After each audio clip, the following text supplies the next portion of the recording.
Bueno, mi gente, hoy voy a estar con un poquito de Godot y también a ver si dibujo un ratito. No hay planes así fijos. Voy a estar mirando aquí un videito siguiendo el tutorial, aprendiendo a ver qué podemos hacer.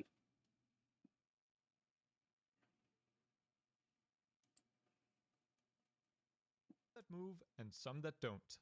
So whenever we are creating a new element of our game, we begin by making a new scene. And for the root node here, I'm going to hit add and search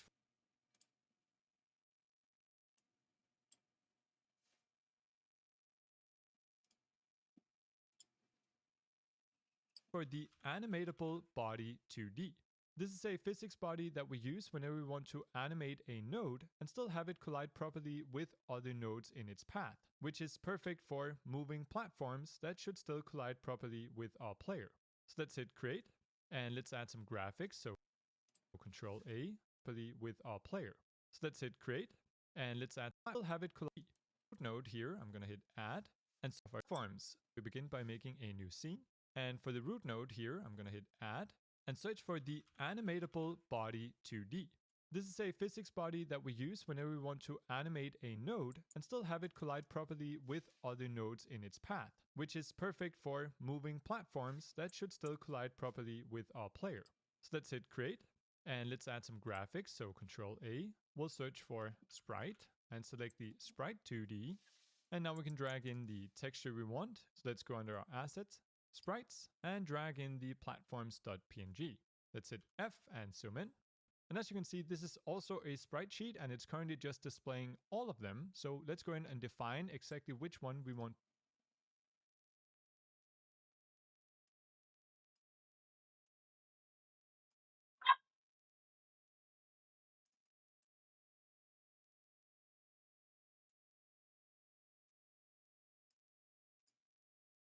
to show. We can do this under region, enabled, and hit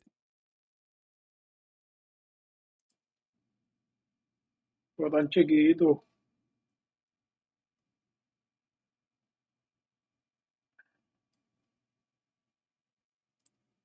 edit region. And so we can kind of crop out the element that we want to show. I'm going to change the snap mode here to pixel snap. And I'm just going to go for a default grass platform. That looks good. And now when we close it, we can see our sprite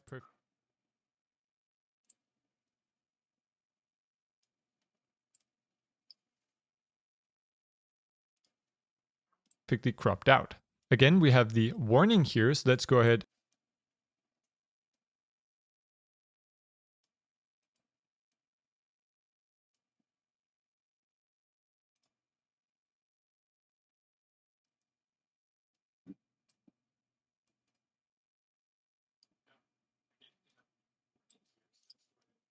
and add a collision shape 2D. For the shape, I'm going to add a rectangle shape. And now we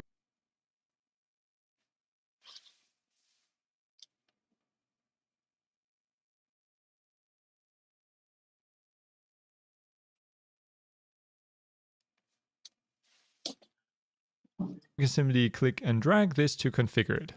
Then let's rename our top node here to platform and save the scene.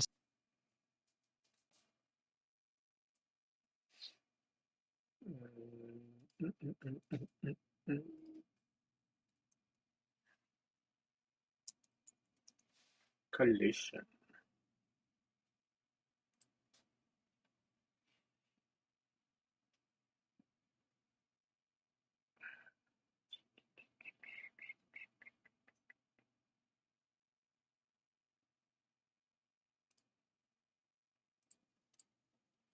So Control F, rename our top, and now we can simply shape 2D.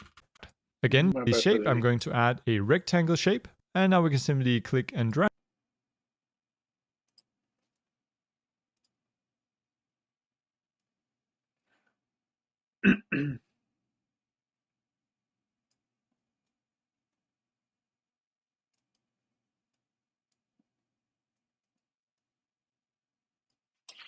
Vamos a buscar un poquito de musiquita aquí en el background.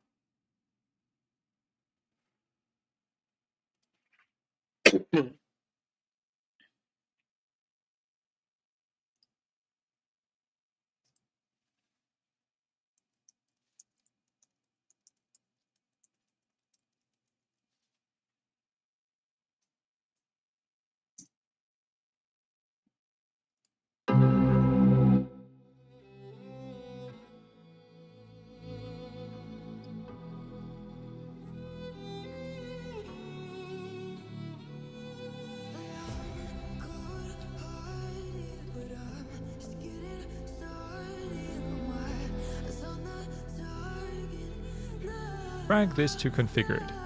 Then let's rename our top node here to platform and save the scene. So Control S, in our scenes folder, hit save. We've actually created our platform. So in our game scene, we can drag it in, go under scenes, find the platform, drag it into wherever we'd like, and let's hit play. And as you can see, it works. However, one problem right now is that we can't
actually jump onto the platform from underneath. To fix this, we turn it into a one-way platform. So in our platform scene, let's select our collision shape and enable one-way collision. And now when we play, we can jump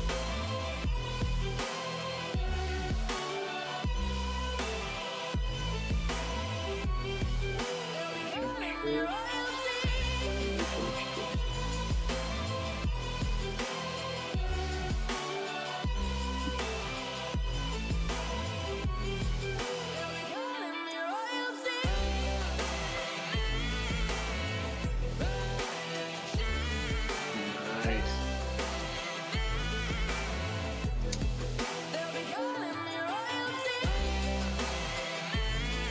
onto platforms from underneath. However, the player is currently passing behind the platform. This is because the platform is currently after the player in the tree. This means that each frame, the player is drawn first, and then the platform is drawn on top. We could just move the player in the tree, but I don't want to depend on that. Instead, we fix the draw order by changing the z-index of the player. So in our player scene, we go under Ordering and set the z-index to something higher like 5. By default, all visible nodes have a z-index of 0. Because they all have the same index, they are drawn according to their order in the tree.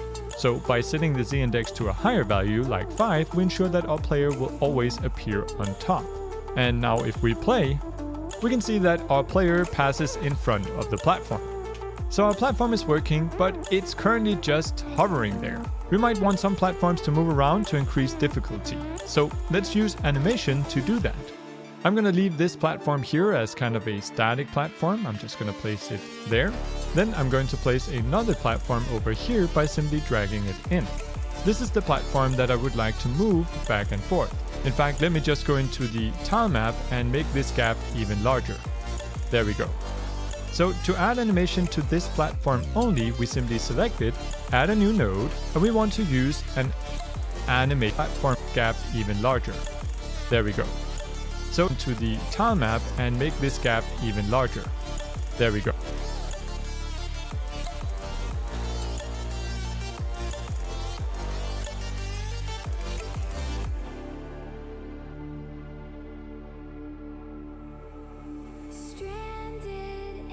Go. So to add animation to this platform only, we simply select it, add a new node, and we want to use an animation player. Let's hit create. And now we can add a new animation, and let's name that Move. Animation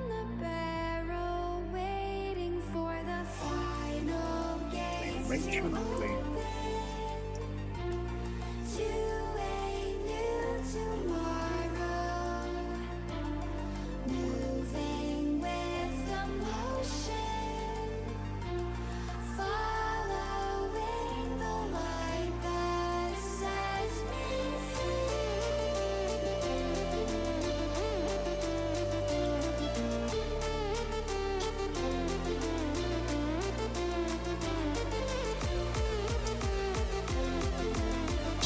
Animation players in Godot are extremely powerful because they allow us to animate pretty much anything. In this case, we just want to do something really simple. We want to go to our platform and make a keyframe under Transform for the position. So I'll hit the key right here and hit Create. Then we can go forward in our timeline here to say once and hit under Transform for the position. So I'll hit the key right. In this case, we just want to do something really simple. We want to go to our platform and make a keyframe under Transform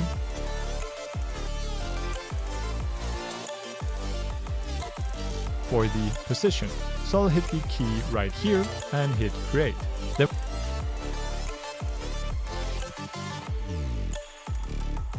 we can go forward in our timeline here to say 1 second, move our platform to the right. So I'm going to click and drag. I'm also going to hold down Shift to kind of snap it to one axis.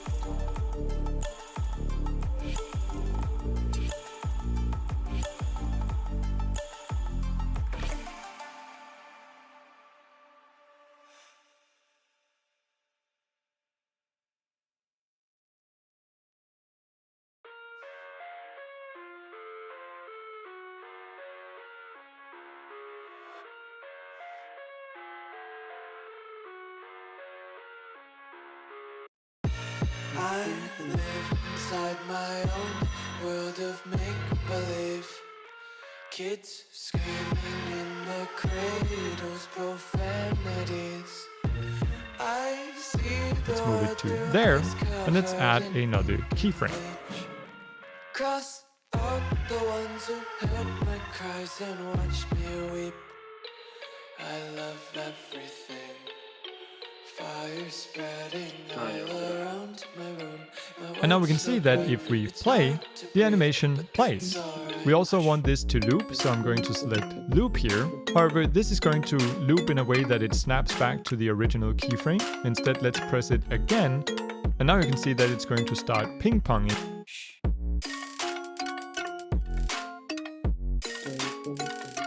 back and forth. If this is currently too fast, we can simply increase the length of our animation. So here's the length. Let's set it to 1.5 instead and drag our last keyframe to the end. And there we go. We now have a moving platform. Let's just make sure that we set it to autoplay. And now when we play the game and go to the place where we made our platform, we can see that it's moving back and forth. And if we jump onto it, the player will smoothly follow it. Really cool. And there's already so much you can do. Some days I feel skinnier than all the other days. Sometimes I can't tell if my body belongs to me.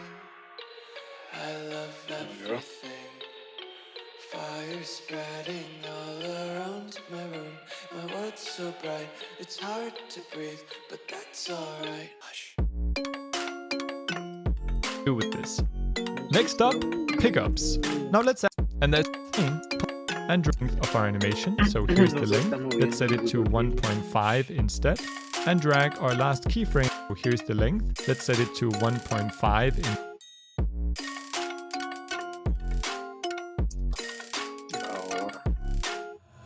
I wanna taste your content, hold your breath, Probarlo. feel attention, devils hide behind redemption. Honesty is a one-way gate to hell. I wanna taste consumption, breathe faster to Me caí. stocks energy, hear the children sing aloud. It's music Instead and drag our last keyframe to the end. And there we go. We now have a moving platform. Let's just make sure that we set it to autoplay. And now when we play the game and go to the place where we made our platform, we can see that it's moving back and forth. And if we jump onto it, the player will smoothly follow it. Really cool. And there's already so much you can do with this. Next up, pickups. Now let's add a coin that we can pick up. Again, we start by creating a new scene.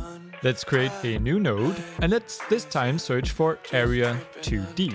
This is a type of node that we use whenever we don't want to collide with might as well just ride around the nursery and count sheep.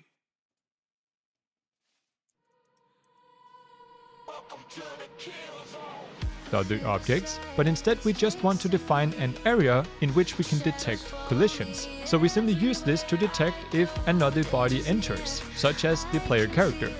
Let's create an area 2D. Let's also add some graphics, so Ctrl A, search for sprite, and we'll select the animated sprite.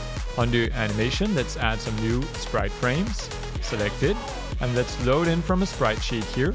I'm going to use the coin.png, zoom in on this, and this only has one grid cell on the vertical, and horizontally in on from a sprite animation. Let's add some new sprite frames, select it, and let's load in from a sprite sheet here. I'm going to use the coin.png, zoom in on this,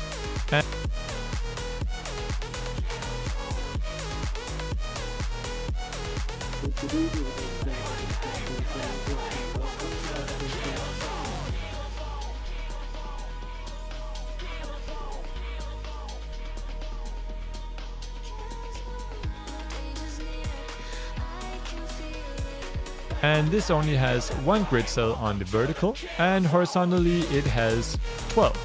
And now we can click from left to right or simply click and drag and add the frames. Let's hit F and zoom in, set the FPS to 10 and hit play. And that's our coin animation. Let's make sure that this auto plays And just like a normal physics body, an area 2D also needs a collision shape.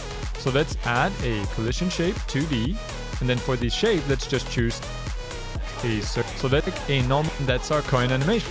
Set the FPS to 10 and hit play. And that's our coin.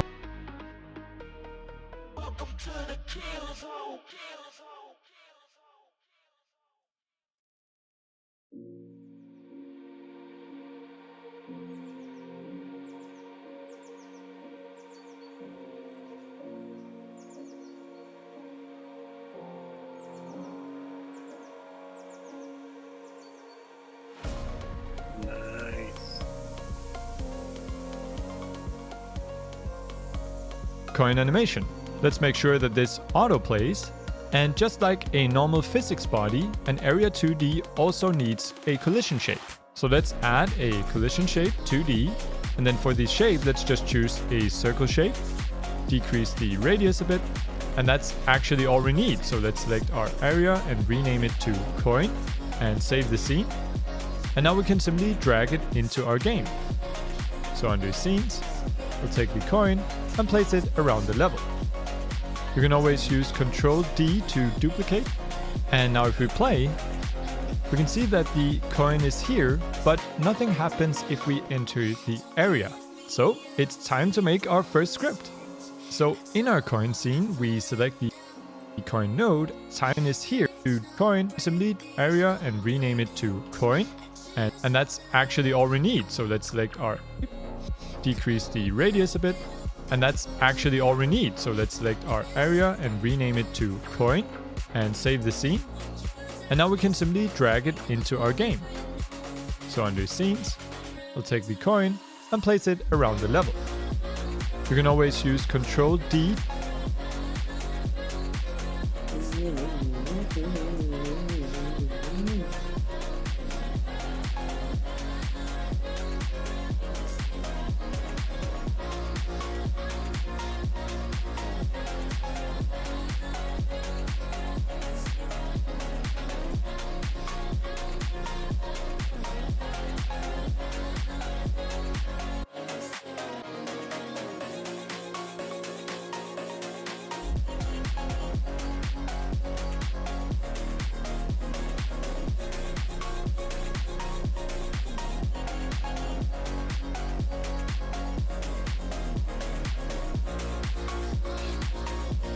Y ahora porque no se está moviendo.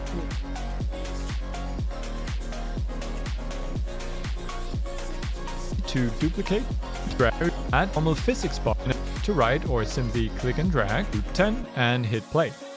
And that's our coin animation. Set the FPS to 10 and hit play. And that's our coin animation. Let's make sure that this autoplays. And just like a normal El autoplay.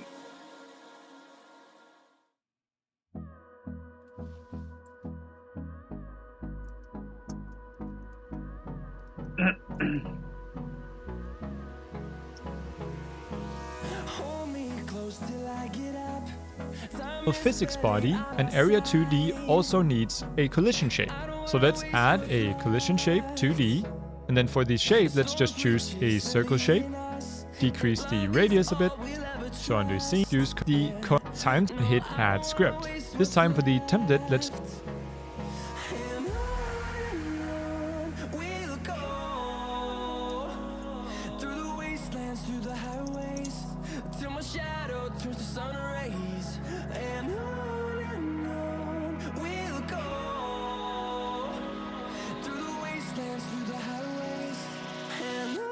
just choose the default template, and for the path, let's make sure that this goes under the scripts folder.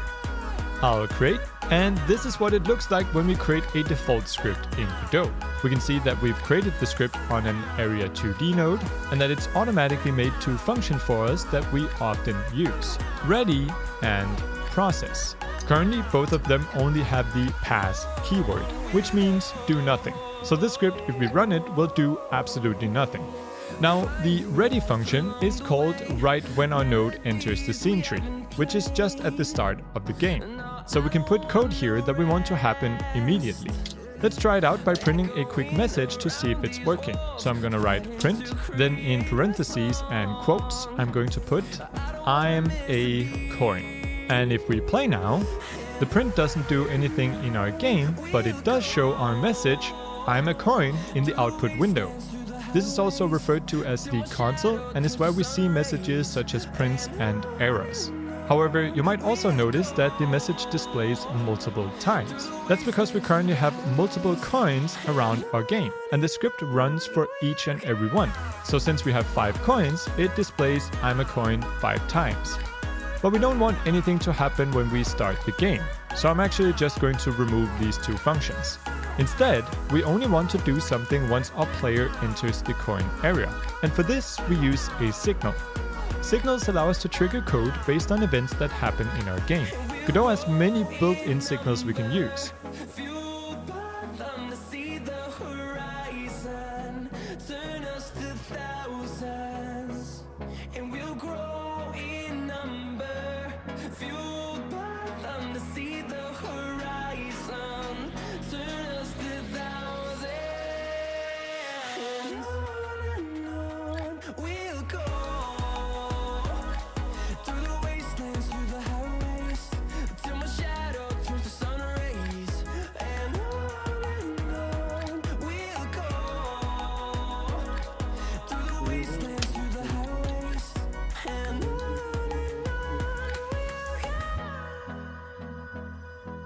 If we select our Area 2D node and go to the Node tab, we can see all the signals on this node.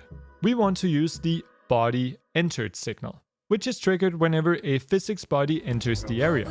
Since our player has a character body 2D node, this is going to trigger the signal. So to connect it, we simply double click it and hit connect.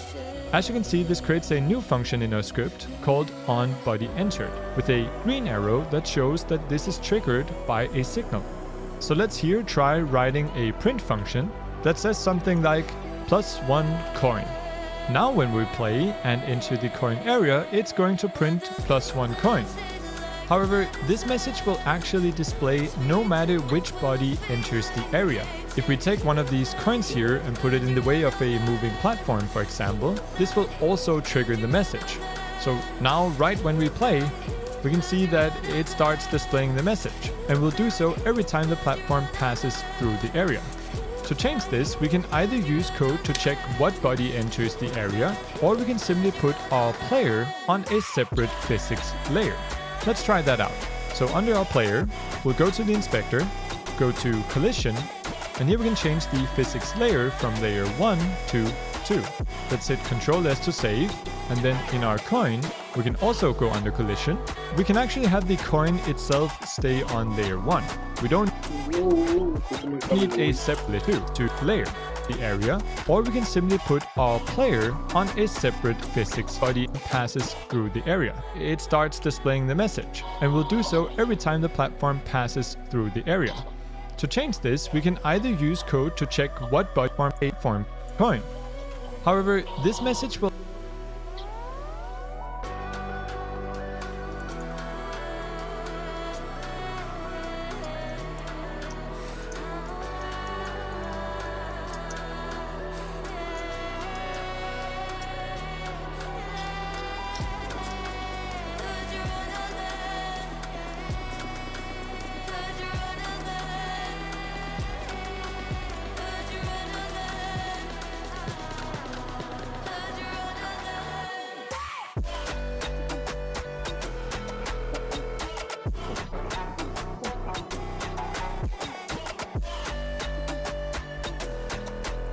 add a trigger in our script called it and hit to trigger the signal.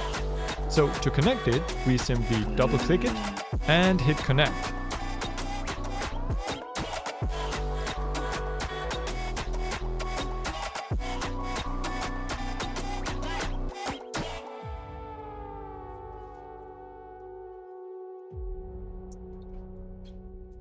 Yes. As you can see, this creates a new function in our script called onBodyEntered, with a green arrow that shows that this is triggered by a signal. So let's here try writing a print function that says something like no matter which body form, for example, this will also trigger the message. So now right when we play, we can see that it starts displaying the message, and will do so every time the platform passes through the area. To change this, we can either use code to check what body enters the area, or we can simply put our player on a separate physics layer. Let's try that out. So under our player, we'll go to the inspector, go to collision,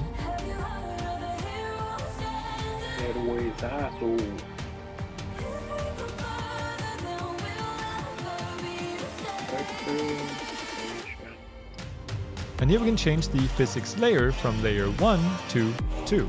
Let's hit Control.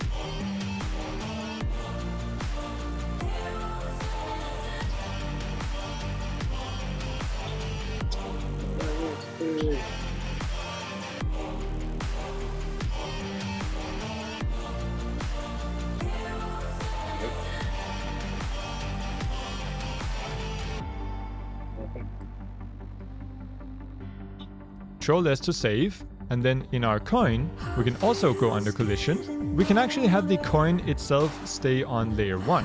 We don't need a separate layer for that yet, but we want to make sure that it only detects colliders in layer 2. For this we use the mask. The mask defines what layers a node collides with. So let's set that to layer 2, because that's the layer that our player is on. That should actually do it.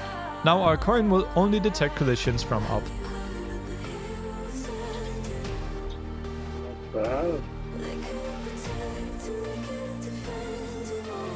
Pero esto tiene una forma de detectar sin código explícito.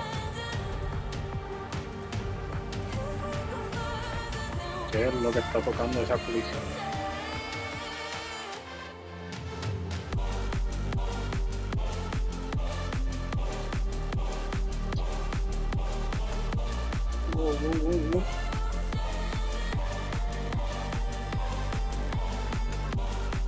Player. And instead of just displaying a message, let's also remove the coin from our scene when we pick it up. So in our script, after printing one coin, let's add a new line. We'll call the queue_free function, which is simply going to remove the entire coin scene from our game. And indeed it does. And our knight can now start gathering some coin. Now, depending on what type of loot we pick up, we want different things to happen. In this case, I want to display a score that increases when we pick up a coin. But we'll look at that when we get to text. First, I think something a bit more pressing is dying and restarting our game. Dying 1.0. So we happily move along in our world until suddenly we miss a jump and fall into the abyss. And then nothing happens. Let's change that. The first thing we want to do is limit our camera so that it doesn't follow our player when we fall down. Luckily, this is really easy to do. We simply select our camera under the player, go under limit, and here we can set a position limit for the left, top, right, and bottom part of our camera.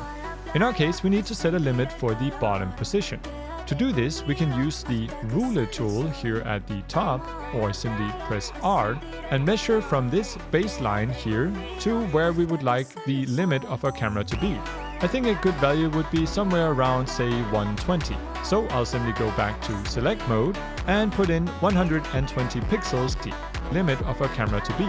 I think a good value would be somewhere around up, or simply press R, and measure from this baseline here to where we would like the limit of our camera to be.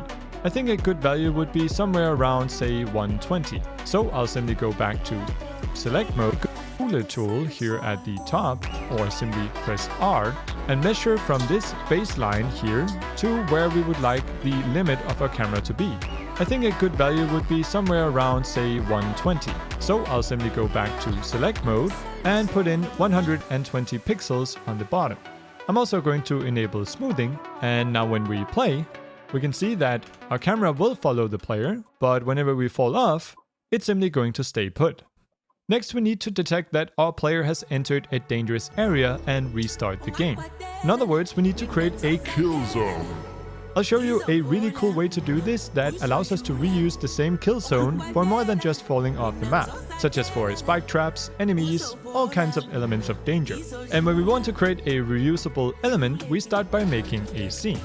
Then to detect if we enter an area, we again use the Area 2D node. And let's make sure to set the collision mask here to 2. We only want to check for the player, which is on layer 2. And we won't add a collision shape here. That's because we want to be able to reuse this for all kinds of elements that might have different shapes.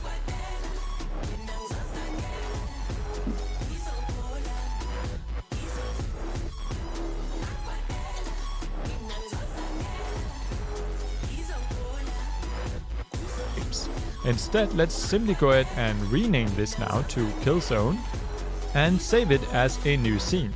Then in our game scene, we can add it by dragging it in or simply pressing the link button here and selecting the Kill Zone. And instead and we won't add a collision shape here. Check no scene. Then to detect if we enter an area, we again use the Area 2D node. And let's make sure to set the collision mask here to 2. We only want to check for the player, which is on layer 2. And we won't add a collision shape here. That's because we want to be able to reuse this for all kinds of elements that might have different shapes. Instead, let's simply go ahead and rename this now to Kill Zone and save it as a new scene. Then in our game scene, we can add it by dragging it in or simply pressing the link button here and selecting the Kill Zone. And then in here, let's simply go ahead and rename this now to Kill Zone and save it as a new scene. Then in our game scene, we can add it by dragging it in or simply pressing the link button here and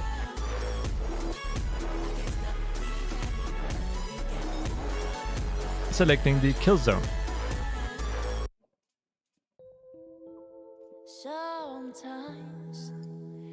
And then in here, we'll add the collision shape. So I'm gonna hit Ctrl A, collision shape. And for the shape, we'll use the same world boundary shape that we used earlier for the ground. Now let's make sure to select the Kill Zone node itself, go into Move, and use the Move tool to position it down here at the bottom. I'm gonna place it pretty far down so we're sure we don't hit this by accident. Or I mean, we're gonna be hitting it by accident, so let's make sure we don't hit it on purpose. Or I mean, I don't know. Anyways, I'm gonna place it down here a good bit away from our level. And now we can add a script to make something happen when we enter the area. So in our Kill Zone, let's select it, add a new script. For the template here, I'm just gonna select empty, and the path, let's put it under the scripts folder. And now we have this empty script to play with. I'm gonna connect a signal, so go node, make sure we have the Kill Zone node selected. And again, we'll use the body entered signal. Let's double click it, hit connect, and it's going to create a new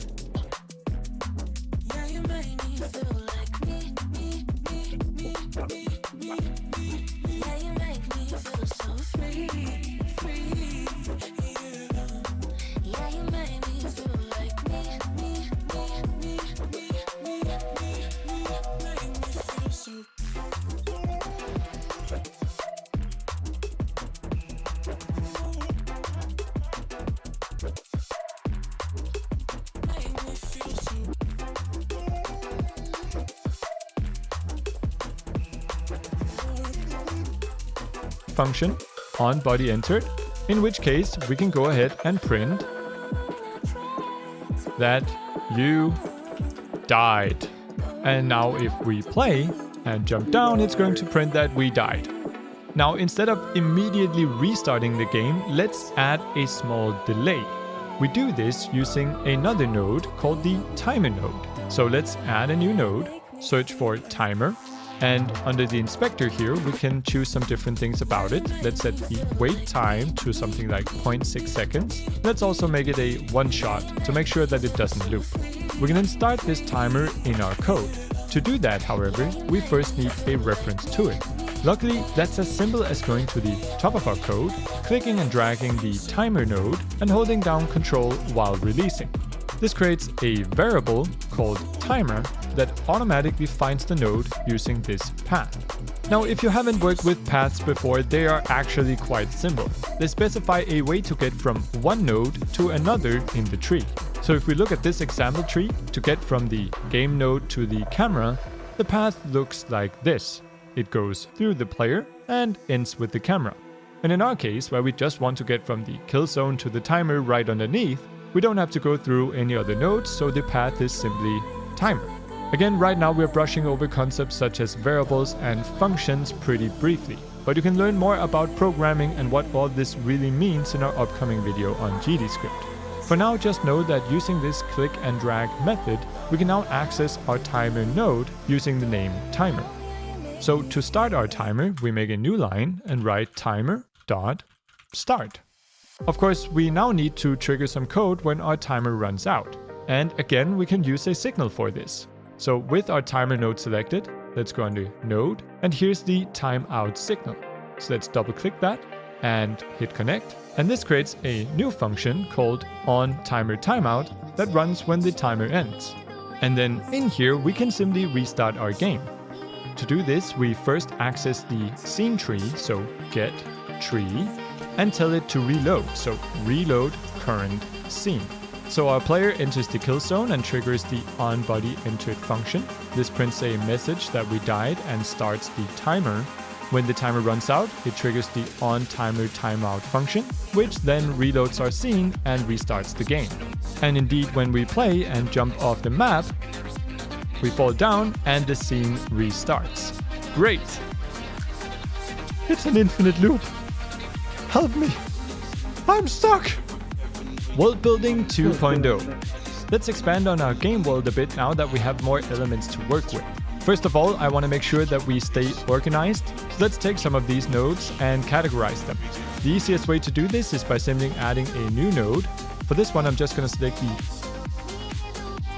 base node here, hit create, and now we can rename this.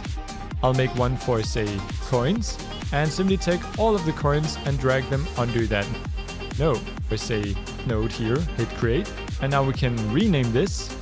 I'll make one for, say, coins, and simply take all of the coins and drag them under that node. We can do the same thing for platforms and any other elements that are cluttering up your scene. Now I'm going to paint in a bit more level and change the things that I don't like.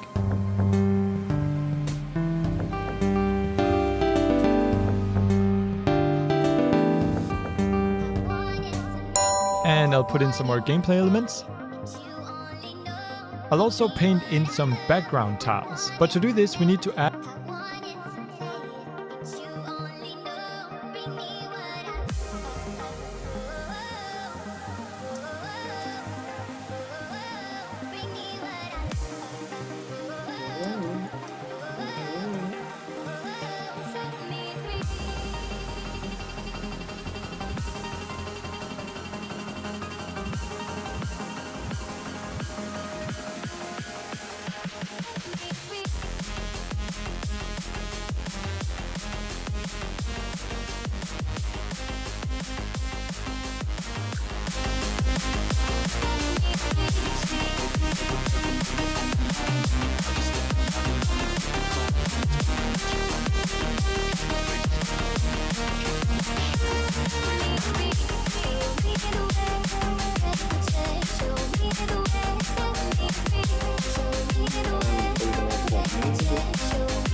Llegó Soy Mía.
I was standing, staying still, never said what I feel.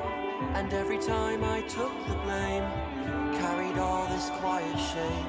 Cause all the pressure in my chest, I've gotta fight to catch my breath. When every step still feels the same, trying not to break. Where do I go from here? Maybe I'll disappear. If I don't try, I'll never know. I'm waiting on you. Where do I go from here?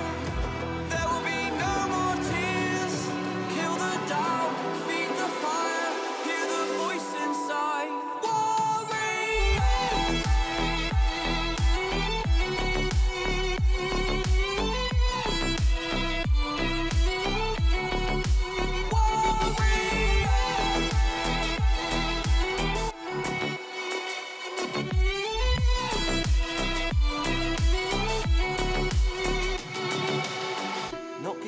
It's my turn this time. They took a shot, now I want mine. You fall, I rise, I take the wheel.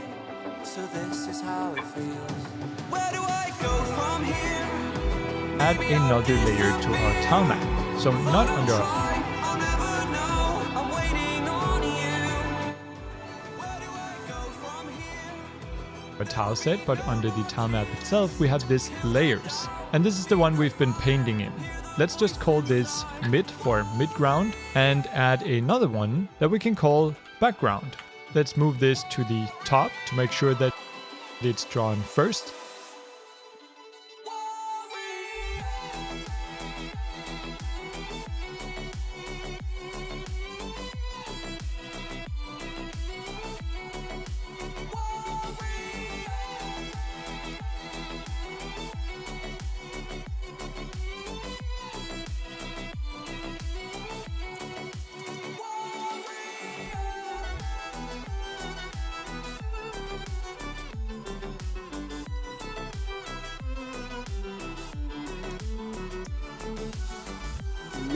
You are made, boy. And now when painting, we need to select the right layer to paint on. So let's select the background, and then we can start painting in some background tiles.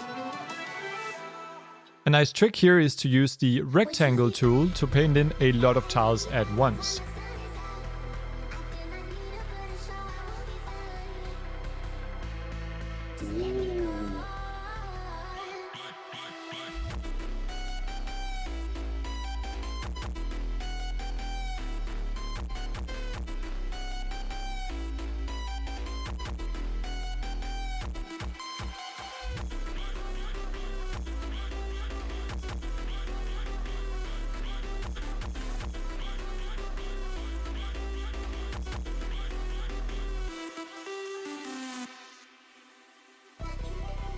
Adiós. And now our game looks a lot to you. Starting, let's move this to the top to make sure that it's drawn first. And now Oh.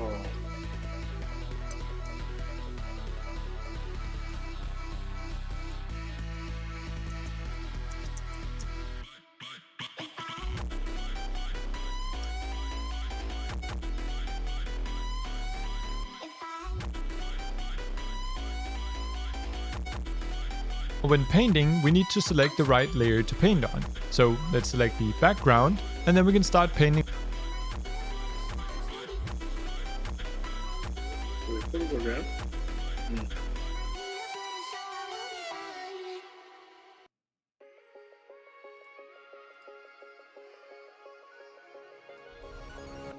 Fact or fiction, you picked your poison. This mental friction, clearly it's been broken. Borderline tragic. In some background tile to paint in a lot of tiles at once.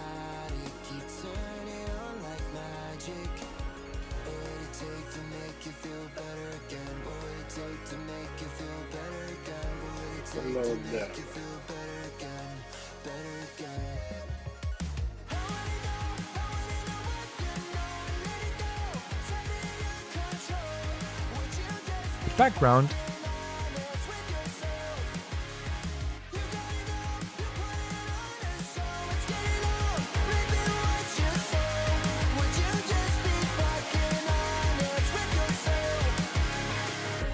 Get the picture, I beg to differ. You don't deliver, truth it tastes so bitter. Walking a fine line, living a white lie. You're wasting my time, waiting for a bright side.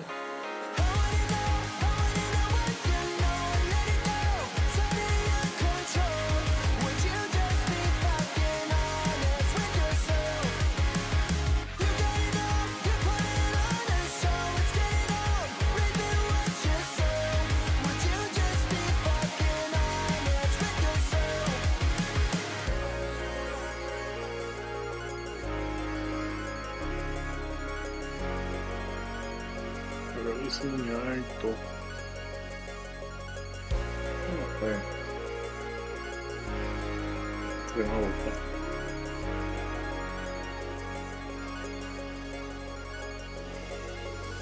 Staring up at the ceiling, did we lose the plot? Get you in a fade with the feelings, this is all we got. It should have been fucking easy, but turns out it's not. And now our game looks a lot better. It has a background and a whole new part of the level that we can explore.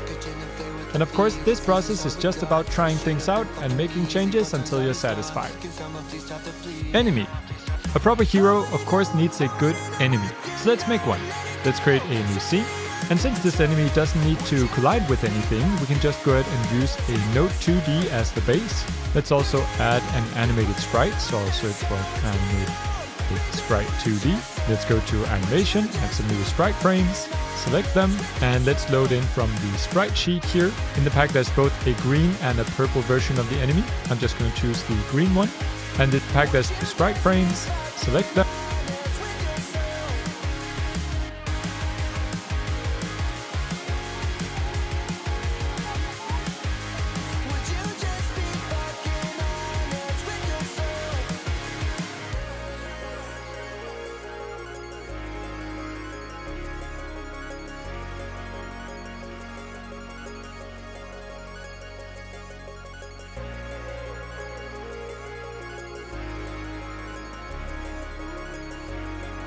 And let's load in from the sprite sheet here. In the pack there's both a green and a purple version of the enemy. I'm just going to choose the green one. And this is a 4x3. And I've included 3 animations here, one for the enemy kind of waking up, an aggressive idle animation, as well as one where the enemy takes damage. So I'll use the idle animation here. Let's add these 4 frames. Let's hit F and zoom in. I'm also going to move this up. Set the animation to autoplay and the FPS to 10. And now if we preview, we have an animated slime. And this is where things get really cool. because we made our kill zone into a reusable scene, we can simply use it for our enemy as well. So at the top here, I'll add in a new scene. I'm gonna select the kill zone.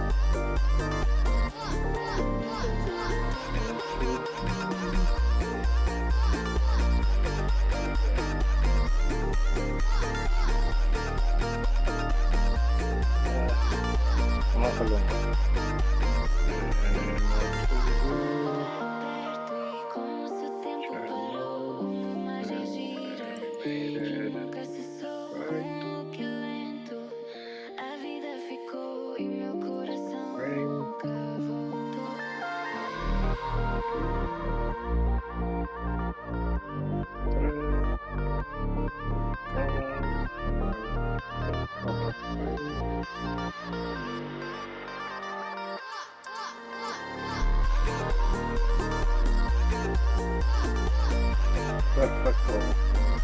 Zone. And now all we need to do is give this a collider, so Control A, search for collision shape.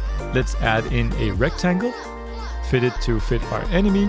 By the way, I'm holding down Alt to scale uniformly, and with that we can simply rename our top node here to Slime, and say fit it to fit A, search for collision shape. Let's add in a rectangle, fit it to fit.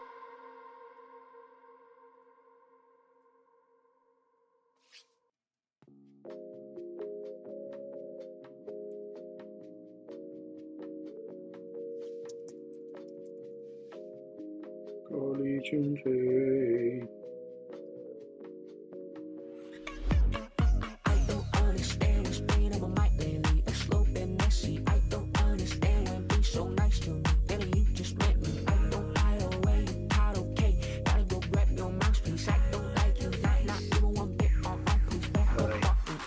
Fit our enemy. By the way, I'm holding down Alt to scale uniformly, and with that we can simply rename our top node here to Slime, and save it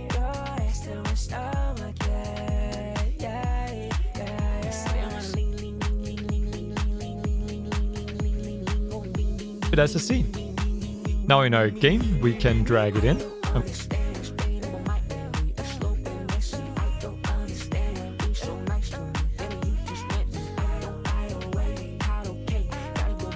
gonna place it over here. And if we play now and move to the enemy, we can see that just by throwing together a couple of nodes and reusing our kill zone, we've successfully added a new element of danger to our game. If we enter the enemy, we can see that indeed our game restarts. Of course, currently dying doesn't look very exciting. We'll fix that in the next chapter.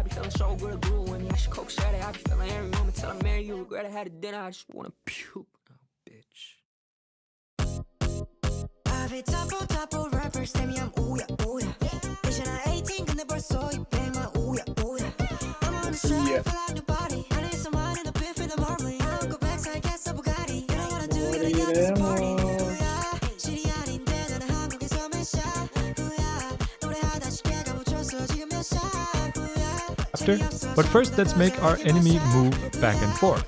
We could of course do this using an animation player, just like we did for our platforms. However, I think it would be cooler to make a script that moves our enemy to the right until we get close to a wall, in which case it changes direction and starts moving left.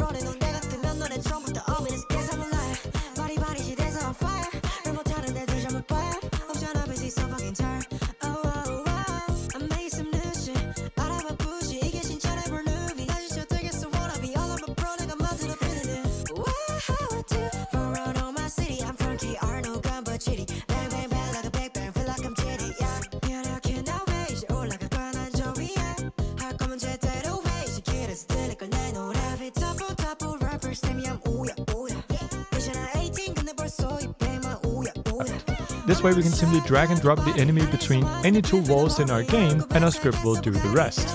So let's start by making our enemy move to the right.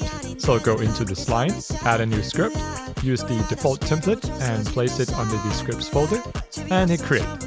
Let's get rid of the ready function, and instead we're going to be using process. Just like movies, video games display motion by drawing frames and showing them in quick succession. While movies show frames at a fixed rate, most often 20 process. The ready function And Bye.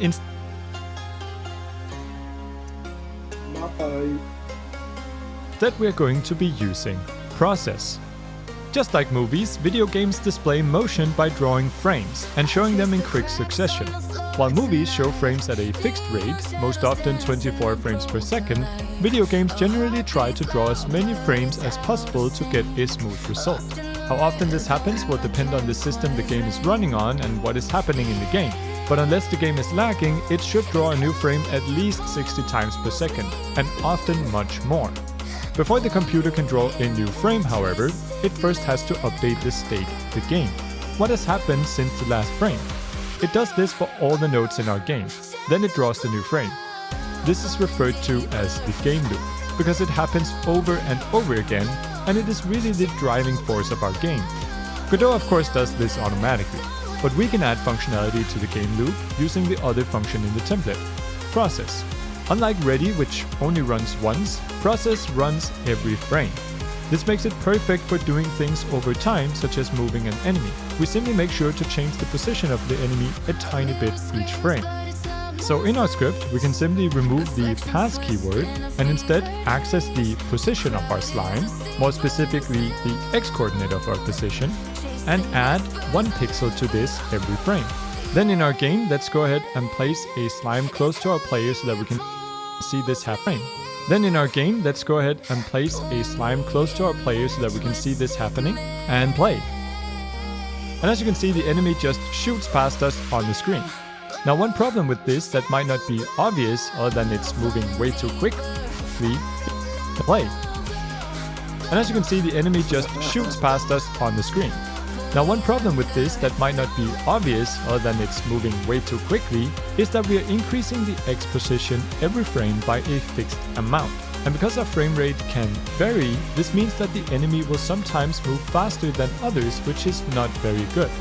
To fix this, we use this little thing here called delta.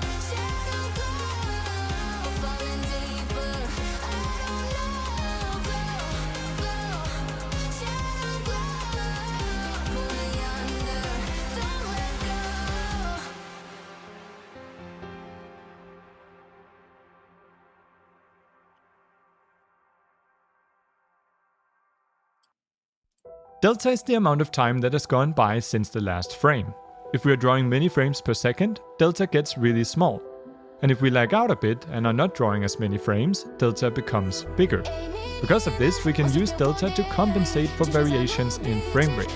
If we have a high frame rate, we want to only move our enemy a little each frame. And if we have a low frame rate, we want to move it a lot. In other words, we can multiply our movement by delta to make it independent of the frame rate. Now, delta can be a bit hard to wrap your head around at first, but don't worry, you'll get the hang of it. A good rule of thumb is that whenever we have a speed value that we can adjust, such as our 1 here, we should probably multiply it with delta. So in our script, we simply go plus equals 1 multiplied with delta. Now what this essentially means is that we are going to be moving 1 pixel per second, which is not very fast. So let's instead change this to something like 60. And we can actually store this speed in a constant at the top of our script, just like in the movement script. So here I'll write const speed and set it equal to 60. Then we can simply use speed here instead of hard coding the value. This makes it easy to change constants right at the top of your script. And now if we play, we can see that our enemy is moving at a reasonable rate, and we know that this speed won't change from system to system. So let's get rid of this extra slime here, and instead make this one actually change direction whenever we face a wall. To do this, we need a way to control the direction we're currently moving in. So let's create a variable that does this. We create a var, call it direction, and set it equal to 1 by default. Then if we need to go in the opposite direction, we'll set it to -1 instead. And to actually apply this, all we need to do is multiply it into our speed. So we'll go direction times speed times delta. This is a really standard way of doing movement. We simply add onto our position in a direction, multiplied by speed and delta. So now all we need to do is check if the enemy gets close to a wall. And for this we'll use a new type of node, the raycast node. Raycasts are invisible rays that we can shoot out to detect collisions. So inside of our slime here, let's add a new node of type raycast2d, and as you can see, it draws an arrow to represent this. Let's move the starting point here to the center of our enemy, and let's have it shoot out to around here. I'm gonna rename this to raycast right. I'm then gonna press Ctrl D to duplicate. I'm gonna have this shoot out in the opposite direction, and rename this to raycast left. Opposite, press Ctrl D to duplicate. I'm gonna have this shoot out in the opposite direction, and rename this to raycast left. Now in our script, we can reference these nodes just like we did with our timer. We simply select them both, click and drag, and hold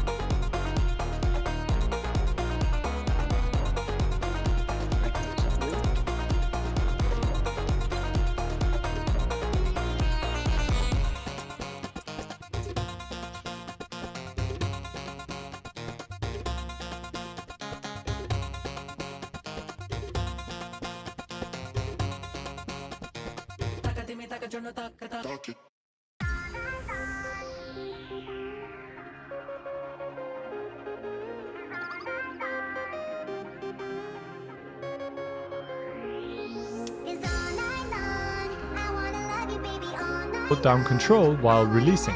As you can see,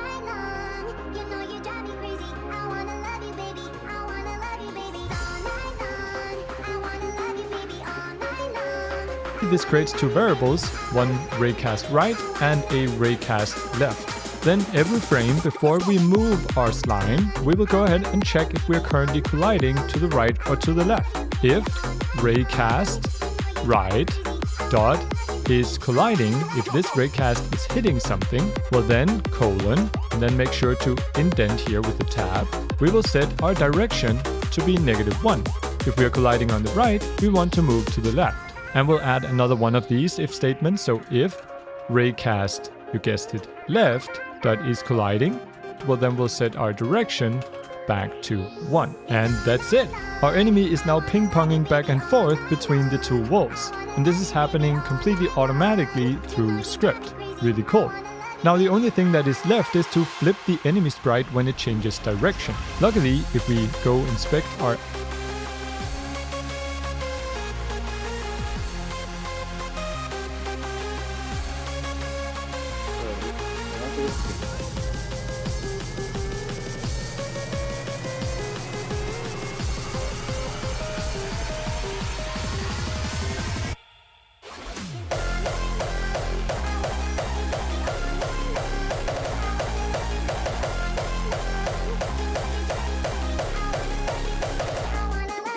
animated sprite here, under offset, we have this flip age property, which will simply flip the sprite.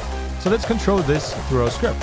In our script, we'll get a reference to our animated sprite 2D. This creates a variable called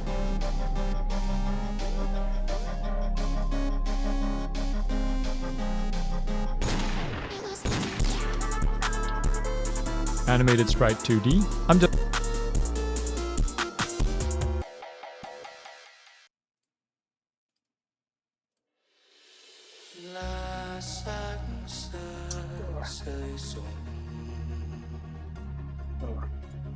just gonna get rid of the 2D here to make the name a bit shorter. And then whenever we are colliding on the right here and we change direction to move towards the left, we will also go to our animated sprite and set the flip age property to true. And when we are colliding on the left and we're changing direction again, well then we'll go to our animated sprite and set flip age back to false. And that's it. That's our entire script. Let's find our enemy here, and hooray! We've made an enemy, and a slimy one at that.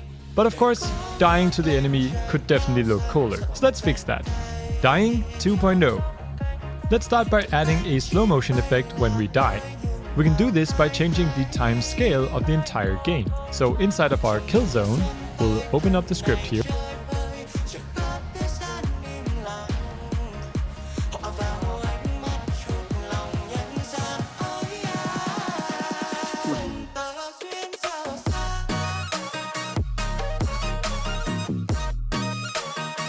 here.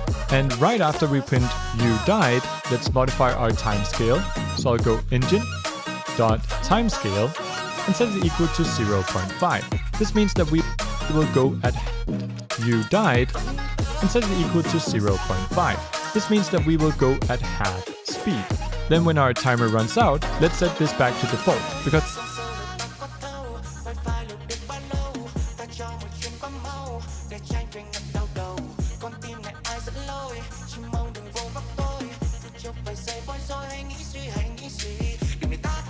otherwise we will actually still be slowed down when our scene reloads. So we'll go engine.timescale and set it back to the default 1.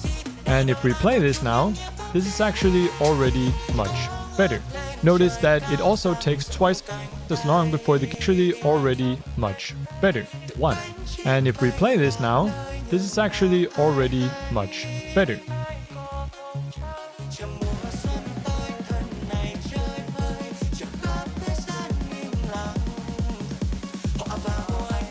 Notice that it also takes twice as long before the game restarts, because everything in our game slows down, including our timer.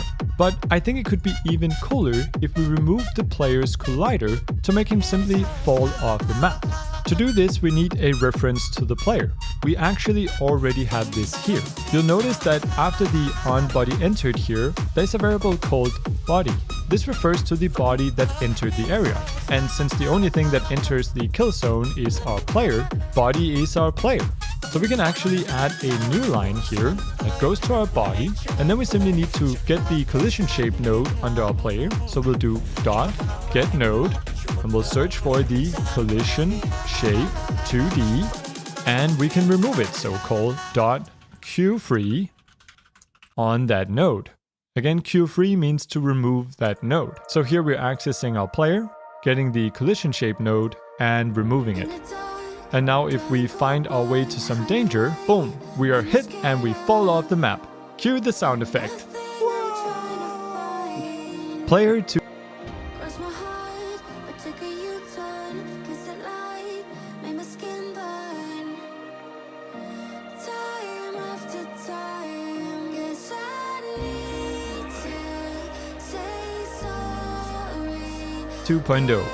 So far we've been using the character movement template pretty much as is, but we need to modify it in order to add animation to our player, as well as change the key bindings that we use to move. So what are we looking at here? Well, the top two lines define two constants with our speed and jump velocity. There's also a variable here that defines the gravity based on our project settings. By default, this is a value of 980. So we have these three values, but the meat of the script is really inside of this physics process function. Physics process is very similar to the process function we used for our enemy. However, while process is great for a lot of things, there is one part of the game engine that really struggles with not knowing how many times per second it is going to be run. That is the physics engine. Physics in general need to update at fixed intervals to avoid janky behavior. Luckily, physics process solves this problem because it runs at a fixed rate, 60 times per second by default. This is independent of your game's actual frame rate and helps physics run smoothly. We use it for anything that involves the physics engine, like moving something that should collide with its environment, such as a player character. So in this function, a few things are happening. If the player is not standing on a surface, we add gravity. If we press the spacebar and the player is on a surface, we jump. And then we get the direction we need to move in based on what arrow keys are pressed and move accordingly. Now let's start by rebinding some input keys. For this, Godot uses an action system. We create actions for anything we want to do in the game. Jump is an action, so it's move left or move right. We can then bind keys to these actions. Let's try it out. So let's go to Project, Project Settings, Input Map. And here we can add some actions. I'm gonna add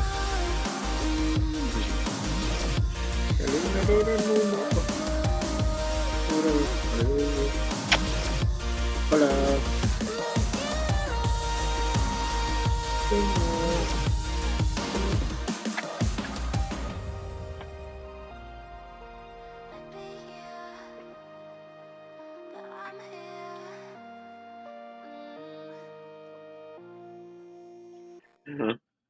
Ahí está una de las niñas. The horizon pulls me closer. Add a jump action as well as a move left The map is blank before actions. Let's try it out. So let's go to Project, Project Settings, Input Map. And here we can add some actions. I'm gonna add a jump action as well as a move left and a move right. Then we can use the plus sign over here to bind a key. So to my jump here, I'm gonna hit plus, and then it's listening for here, a move left, and here we can add some actions. I'm gonna add a jump action as well as a move left and a move right. Then we can use the plus sign over here to bind a key. So to my jump here, I'm gonna hit plus, and then it's listening for input, so I'm gonna press the space bar and hit OK. And as you can see, space is now bound to jump. For a move left, I'm gonna bind the left arrow key, and I'm also going to bind the A key, so we can use VAST for movement as well. As you can see, there's no problem.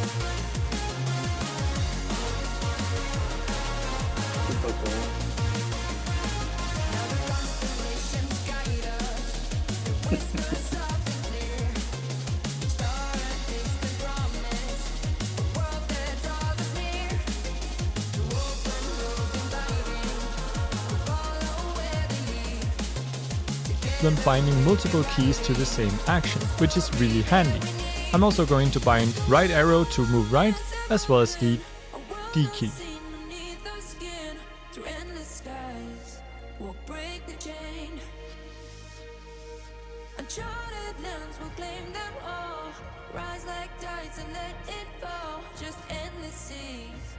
And now we can use these actions in our script.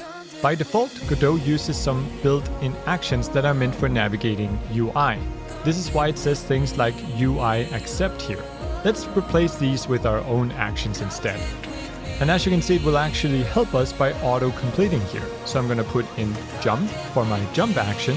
And then for moving left here, I'm going to change to move left. And for moving right, I'm going to change to move right.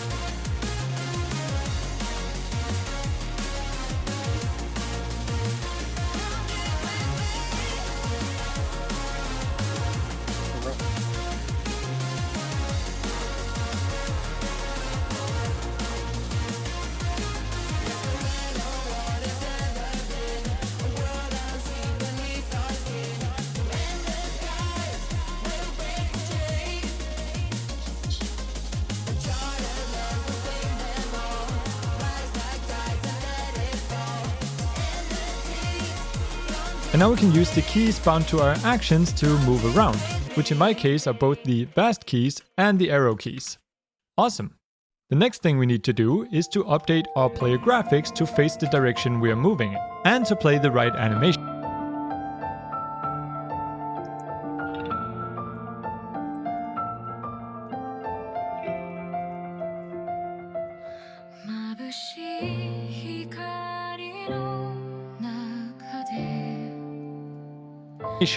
Let's start by flipping our sprite based on direction.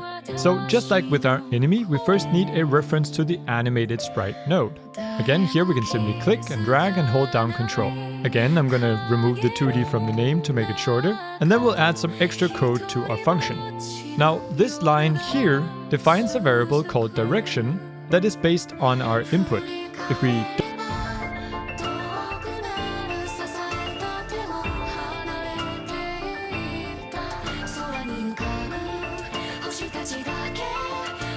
don't press any buttons, direction will be 0. If we press move right, direction will be 1. And if we press move left, direction becomes -1. So we can use this variable to check if we are moving left or right. I'm gonna make some space in the code here and make my own comments as well. So use a hashtag for a comment. This here gets the input direction, which can either be -1, 0, or 1. And this down here actually applies the movement. So in between, we can add a section that flips the sprite. To do this, we check if our direction variable is greater than 0. Well, that means we are moving to the right, and we can set animated sprite dot flip horizontally to false. If this is not the case, well then we want to check if our direction is less than 0. For this we can use the else if or elif keyword. So else if our direction is less than 0, well then we'll set animated sprite dot flip age to true. And now if we play this, we can see that our player sprite indeed faces the right direction. Now let's add some animation. So let's go to 2D view, select our animated sprite, and let's add 2 new animations. One called run and one for jumping. In our run animation, I'll add some new direction. If we play this, we can see that our player sprite indeed faces the right direction. And now if we play this, we can see that our player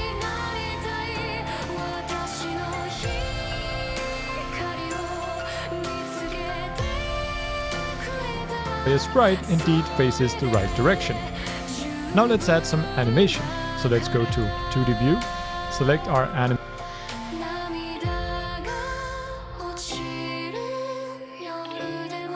animated sprite, and let's add 2 new animations. One called run and one for jumping. In our run animation, I'll add some new sprite frames. Select our knight. Remember, this is 8x8. And I'll simply add all of the frames in the run animation, which stretches over 2 lines here.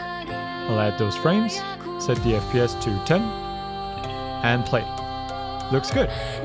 Then for the jump animation, stretches over 2 lines here. I'll add those frames, set the FPS to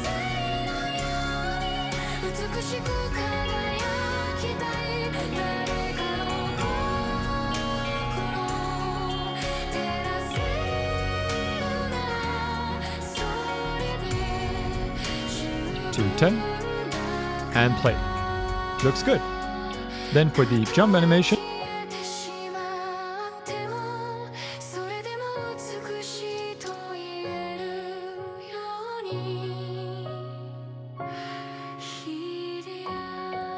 I'll also add a sprite frame. And there are a bunch of different ways to go about this. But in our case here, I think we should actually play our jump animation whenever we're just in the air. This means that this will also play when... Bueno, yo lo voy a dejar aquí. Nos vemos mañana. Mañana más seguro voy a practicar un poquito de pixel art. Peace. Adiós.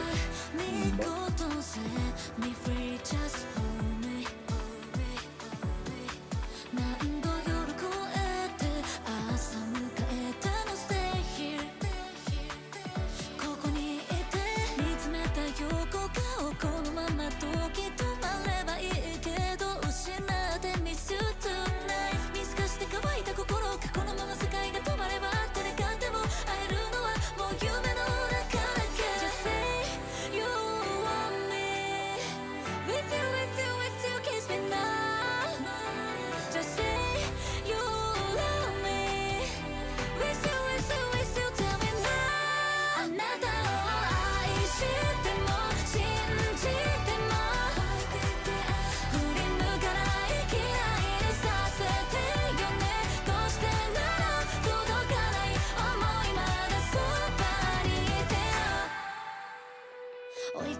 縛りつけるほど遠ざか